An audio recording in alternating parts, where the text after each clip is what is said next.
সাবেক তথ্যমন্ত্রী ও জাসদ সভাপতি হাসানুল হক ইনুর কপালে আবার চিন্তার ভাঁজ। জুলাই আন্দোলনের হত্যার মামলায় মাত্র কয়েকদিন আগেই 10 বছরের সাজা পেয়েছেন এই হেভিওয়েট নেতা। এরই মধ্যে তার বিরুদ্ধে আসছে আরও বড় ধাক্কা। 2013 সালের বহুল আলোচিত শাপলা চত্বর হত্যাকাণ্ডের ঘটনায় এবার ইনুর সরাসরি সম্পৃক্ততা পেয়েছে প্রসিকিউশন।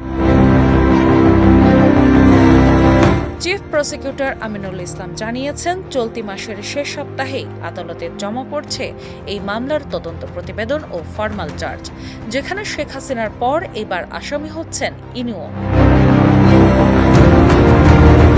গত বছরের নভেম্বরে হেফাজতে ইসলামের দেওয়া এই মামলায় ইনুর নাম যুক্ত হওয়ায় রাজনৈতিক অঙ্গনে এখন তীব্র তোলপাড় চলছে। দিনা ইসলাম, বাংলাবাজার পত্রিকা।